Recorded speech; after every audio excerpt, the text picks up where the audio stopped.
Whooping cough is caused by the bacteria Bordetella pertussis. The bacteria enters the respiratory tract where it attaches to the cilia of the epithelial cells. The bacteria then releases the pertussis toxin that suppresses the body's natural innate immune response, allowing the bacteria to spread and colonize quickly. This causes inflammation and irritation of the respiratory tract, causing the individual to have a violent cough. Whooping cough comes in 3 stages. The first is the cataract stage, which can last from 1 to 2 weeks. The symptoms include sneezing, low fever, runny nose, and a slight cough. This is when the individual is most contagious because the symptoms are like that of a normal cold. The second stage of whooping cough is the paroxysmal stage. This can last from 1 to 6 weeks. This is where the individual has violent coughing spasms where the characteristic whoop is heard at the end because the individual is gasping for air. The third and final stage of whooping cough is the convalescent stage. This can last from a few weeks to a few months. The individual still experiences violent coughing spasms, though not as frequently. They are often very susceptible to other infections. Though it is called whooping cough, it is not an average cough. It is particularly dangerous to babies and small children. This is due to the fact that they cannot get vaccinated right away and have a weak immune system. Their weak immune system means they often get other infections, such as the flu or pneumonia, on top of whooping cough. It claims the lives of thousands of infants and small children every single year.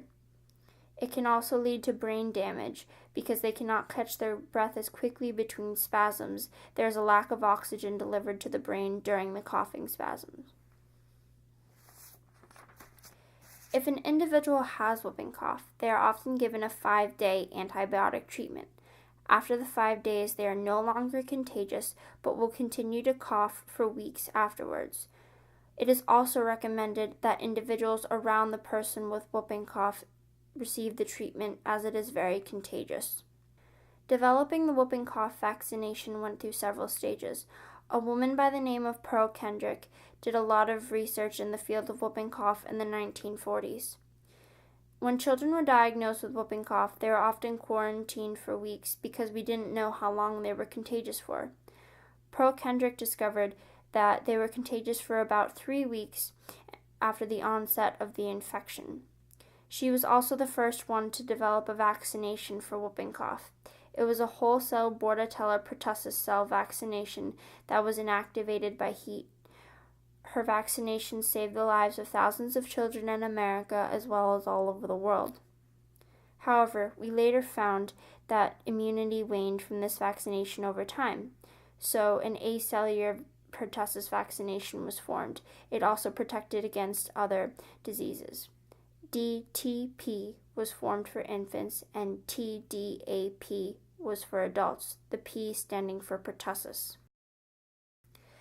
Though we are vaccinated for pertussis, it still claims the lives of individuals, mostly children, all over the world every single year.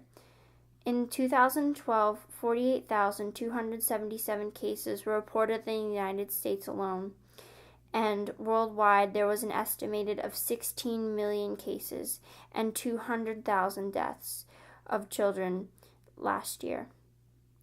In order to help prevent this, you can make sure your vaccinations are up to date, keep children away from coughing individuals, and if you suspect that you might have whooping cough, get it examined right away so you can receive the proper treatment and stop the spread of the infection.